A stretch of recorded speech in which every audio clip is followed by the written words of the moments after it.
Well, from assassinated scientists to downed drones to mysterious explosions, some argue that the U.S. and Israel are already in a covert war with Iran.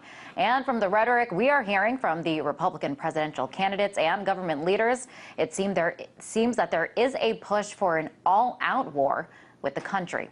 Take a look. I think our goal should be the replacement of the Iranian dictatorship. That madman in Iran. To keep Iran from having a nuclear weapon. The right response to that would have been to go in immediately after it had gone down and destroy it. If we have an avowed madman who uses that nuclear weapon to wipe nations off the face of the earth. Iran's nuclear and ballistic missile activity poses a real threat.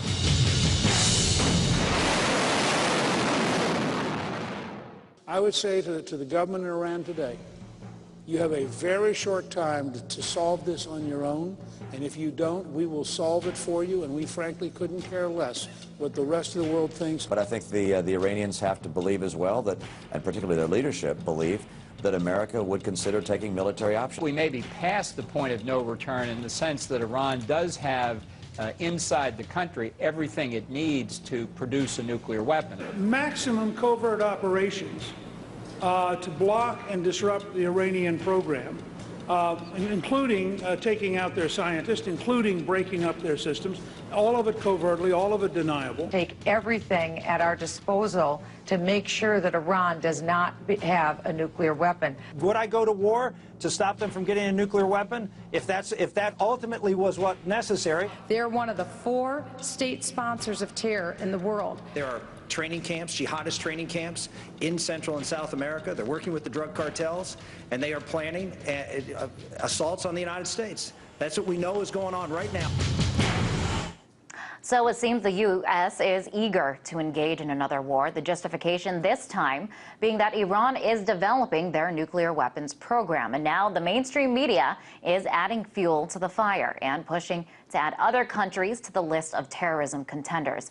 It's all thanks to a documentary that portrays Venezuela, Cuba, and Iran as teaming up in Mexico to plot terrorist attacks against U.S. interests. Here's a peek into that documentary titled The Iranian Threat. It's produced by Spanish-language corporation Univision. A Univision investigation reveals an Iranian conspiracy against the U.S. government. They say it's worse than the war troops.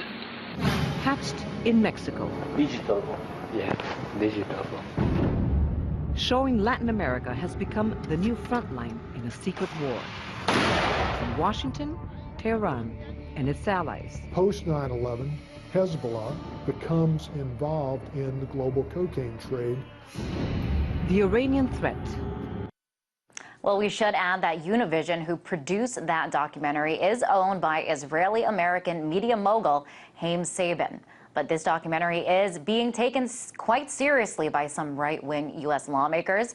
It's being used as yet another weapon against Iran, providing justification for going to war with the country. So what is behind the documentary, and is this another attempt to keep the drums of war beating against Iran? Well, to talk about this, I want to bring in lawyer and author Eva Gollinger. She joins me now from New York. Welcome, Eva. So this documentary is stirring a lot of controversy. How credible is it? Well, so far it has zero credibility because none of the accusations presented in the documentary have been corroborated by any kind of other evidence. In fact, the State Department commented on the documentary and also said that they had no evidence to back up any of the claims made in that report. And again, these are accusations that we have seen reiterated over the past few years, not just against Iran, but also against Venezuela. And a lot of it has to do with the fact that in Latin America, many countries, including Venezuela, but including others, have been opening relations with Iran, engaging in more relations with Iran, but on a purely commercial and strategic level, nothing having to do with any kind of plots to overthrow or to attack the United States. Well, what this documentary does is try to point out that there is some kind of a plot. Could there be an agenda behind it? And if so, what is that agenda and who is behind it? There is an agenda behind it. There's absolutely no question about that. The agenda behind it, of course, is to further justify any kind of aggression against Iran. The more you talk about, the Iranian threat is now just south of the border. It's close to home. It's right here, trying to get into the United States. I mean, that scares people into thinking that they need to act immediately in order to prevent that threat. And remember that the doctrine of preemptive warfare, is still in effect. And still could be employed by the U.S. government. And the Obama administration has said that all options against Iran are still on the table. So when they talk about, bringing this Iranian threat closer to the U.S. border and that it's operating all these different Iranian intelligence operatives, agencies, and, are training terrorists in Latin America and are preparing some kind of attack on the U.S., that's really drumming up the war machine against Iran. And at the same time, we're seeing, in the case of Venezuela, that of course they've been trying to pull Venezuela into the picture here because obviously the government of Hugo Chavez is not a friend of the United States. Washington has made that very clear. Obama, in fact, gave an interview to a Venezuelan newspaper just this week and talked about Venezuela in a very negative sense and made some pretty meddling comments that provoked a reaction out of Caracas and President Chavez and indicated again that Washington plans to maintain this kind of tension with Venezuela while it tries to attempt to provoke either some kind of regime change in Venezuela itself or to justify some kind of aggression against Venezuela based on all of this pumped up, accusation against Venezuela, against Iran, against Cuba, that there's some kind of terrorist plot being prepared against the U.S. And none of that whatsoever has ever been founded on any kind of real evidence. And I want to ask you, if deemed part of a state sponsor of terrorism as this new part of this axis of evil, what are the greater implications of that, both political and economic, because the U.S. is a major purchaser of oil from Venezuela. So what would the greater implications be of this? Well, Venezuela, first of all, is the country with the largest oil reserves on the planet. And of course, it's very close to the United States. It's a major supplier of oil to the United States. Venezuela owns the Citgo Gas Corporation, which is all throughout the United States, and additionally has several oil refineries in the United States, mainly in Texas and Louisiana. It would have huge implications if the U.S. put Venezuela on the list of state sponsors of terror, which is an initiative that many right-wing Republicans in Congress have been pushing for several years now. And what it would do is basically break relations between the two countries. Right now, relations are frozen, but commercial relations continue. Diplomatic relations are frozen. But if commercial relations were to be broken, well, imagine, I mean, if today the price of gasoline is over $3 a gallon, it would shoot up probably over $10 a gallon if relations were broken with Venezuela, because, it's one of the principal suppliers of oil and gas to the country. And again, it would also cause a lot of regional discontent and unrest. Venezuela is not perceived by any other country in this region or around the world as any kind of threat. It's only Washington that's really been trying to portray Venezuela in that kind of way.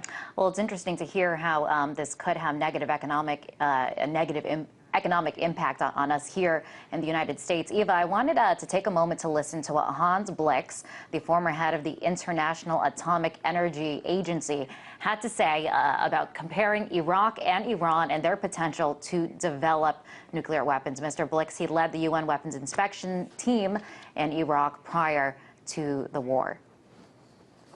Well, there are some similarities in the escalation of the language and the threats that we had in the case of Iraq and now have in case of Iran. On the other hand, we must remember that in case of Iraq, they talked about weapons that in fact did not exist. Today, they are talking about Iranian intentions that may or may not exist. So how would you compare Iraq and Iran in terms of their capacity to develop nuclear weapons? And could we see an Iraq situation unfolding now in Iran? Well, it certainly couldn't be similar exactly to what happened in Iraq. I think Iran has developed a much larger defense capacity. And again, we don't, at this stage, see any kind of nuclear warhead development, nuclear arms development. also, the Iranian government has been very clear that they are pursuing nuclear energy, but for peaceful means, and that that's within their right, and it is within their right, as it's within the right of any country around the world. And I think, again, we have to look at the hypocrisy on this issue, because remember, Israel is a country that has a substantial amount of nuclear arms, and it's gone largely overlooked intentionally by countries like the United States, even though it's something that also places that region and the world at danger. And there are other countries that are actively developing nuclear weapons who are not being targeted by the United States. Again, this is another issue of the U.S. looking to provoke regime change to overthrow an unfriendly government that doesn't serve its interests. And that's why it's thrown Venezuela sort of into the picture, because Washington doesn't like Chavez. They'd rather see him out of power. If they could just tack him on to some other issue like this one with Iran, they could just take them all out, with one military conflict or with one act of aggression. I think it's extremely dangerous that the U.S. continues with that kind of policy. Quickly, Eva, lastly, I want to ask you, with this war rhetoric that we are hearing, is diplomacy being abandoned? It seems as though the U.S. government abandoned diplomacy long ago. I mean, look at what happened earlier this year in the case of Libya. That was another war that was justified based on falsities. I mean, it was a case where they tried to say we're protecting the population. In the end, they ended up killing thousands of Libyans and destroying the country with the goal, really, of assassinating Muammar al-Gaddafi. And so, yes, and we've seen in the case of Iraq, the weapons of mass destruction that never existed. I mean, using some kind of issue that could spark just fear, mainly amongst public opinion, that would then be used to justify this type of aggression. And the U.S. isn't looking, in the case of Venezuela, is a major example of that.